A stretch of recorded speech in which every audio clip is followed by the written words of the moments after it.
Kaylee Lynn, and I chose Another Chicago Magazine for my presentation today. Some things I would like to hit throughout my presentation is the background information about the magazine, the submissions I've read, and the specifics about the magazine I think everybody should know about. So, the first thing I want to hit is the background. So, basically, this magazine was published in print in 1977 by a college, and it was the University of Illinois of Chicago. Um, it was created by graduates of the creative writing major, and so the students in that course, they got together to showcase their work, and so they made it into a magazine, and it became very popular, and later on became an online thing. So the magazine has received many awards and grants, some coming from the National Endowment of Arts, the Illinois of Art Council, and a lot of the contributors of this magazine has won a ton of prizes that alter, obviously, it can be money and other things, just to showcase their work and help them build up their magazine. There's a ton of editors on for this magazine. I can't even name every single one, but some that include Lee Webster, Barry Selesky. Barry Selesky actually worked for this magazine for over 20 years, and so he's very involved in this magazine. Sharon Solowitz, she's more so for the fiction part of it. So a bunch of editors, there's a multitude of editors for each genre, I guess, for on this magazine. There's a ton of more, but there's just way too many to describe. I just want to name the name ones that I thought were very important to include. Up next, I want to talk about the aesthetic and the kind of work that the magazine contributes in. For some reason, my computer won't show the slide that shows the aesthetic, but basically, I would think the aesthetic is very anecdotal and modern. Anecdotal basically means, hopefully I'm pronouncing this right, but it's basically just realism and real things that happen in real life. So it showcased the whole magazine showcase real life issues and worldwide things, but they allow people to create it into their own stories or art pieces or anything like that involves that. This magazine is very strictly based on things that actually happen in real time. And when you go onto the website, the magazine is very modern and very simplistic and easy to just go through and read everything. So I would say that the aesthetic is very modern and anecdotal. Up next, I would say that there's 3 issues that have came out. So the first issue was issue 54, and that was the last printed issue created. So they created that in print, and then obviously over time technology has increased, and so they came out with that one. And then the next one is issue 55. That was their first online issue that has everything on the thing, and then on their website. And then the most recent one is issue 56. Issue 56 is the most recent one that has been completed, and everyone just keeps submitting. I would say I did my research, and there's a ton of people that read this every single month. I would say about 1 million more, maybe some months less. It just definitely depends, but this is a very popular magazine that's a ton of genres and a ton of pieces created by people that there's a genre for everybody. Everyone can read this, so I would say about 1 million per month, honestly.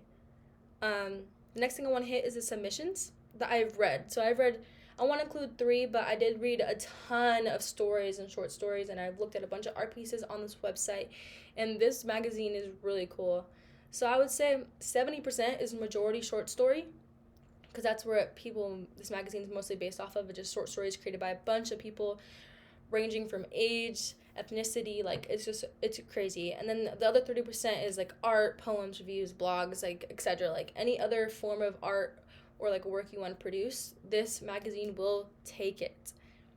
So the first submission I read is called Dispatch from a Pandemic, Short Hills, New Jersey, created by Kyle Mazur. So in this short story, this young man was talking about his family traditions during Thanksgiving. So when the pandemic hit, he showcased his tradition on Thanksgiving and his family.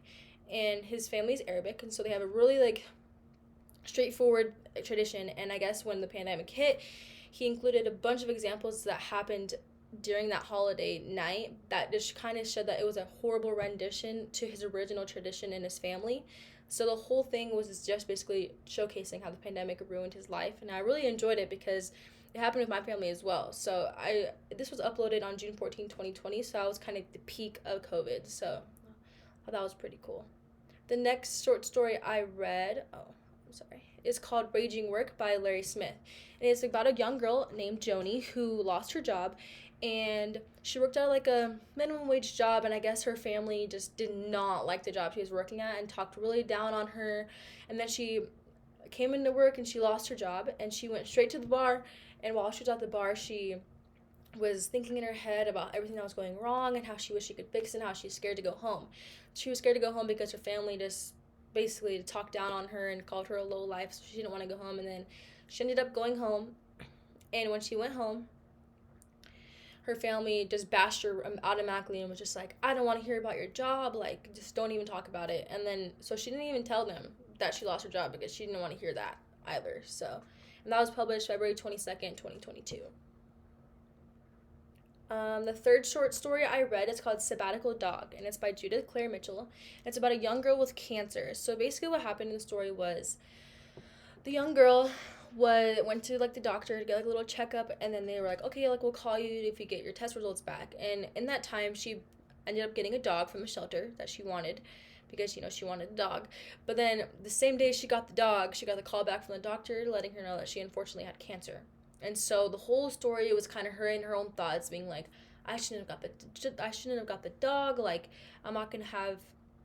I already have too much responsibility for myself now. Like, how am I gonna take care of a dog? And like, she was trying to like figure out how she can take care of this dog, and she was regretting it. But then later on, she finds out that that dog actually had a medical issue as well. And so throughout the story, they kind of got a special bond because they both were going through something, and it kind of gave her like a getaway and then to be with the dog, and it was like her best friend. So it was a really beautiful story, and I actually really enjoyed it. And that was submitted April 14th, 2022.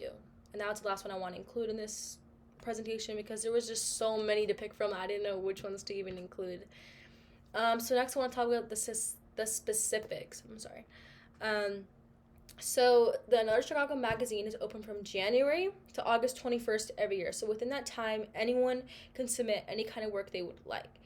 And they're open for, what I like about this magazine is that if you're an upcoming writer, you can showcase your work and submit your work. So if it's an upcoming book, it kind of puts a preview of a short story out there. So then it kind of gets your name out there. And this magazine is very prone to having like kind of low-key like writers showcase their work, which I would think is really cool. How to submit.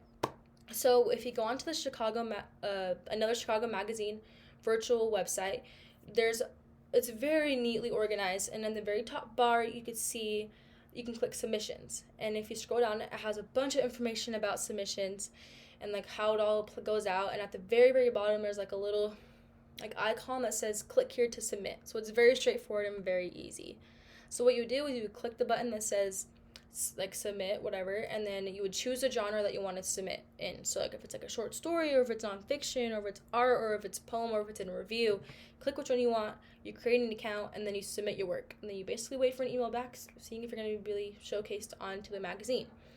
The only issue with this magazine is there's so many people trying to publish their work that there's only like a 30 to 50% chance, maybe 70 depending on what genre you're submitting in. Like if you're in the short story genre of it, it's not a slim chance, but it's harder to get your works on there. But the more you submit, the more likely you are to get showcased. So just put your work out there and put it on there. That's what I have to say.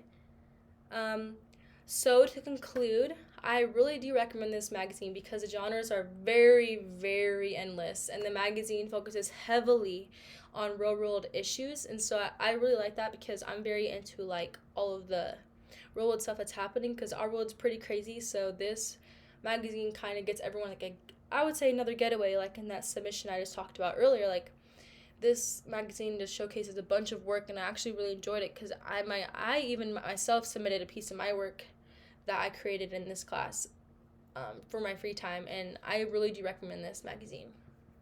So thank you for watching.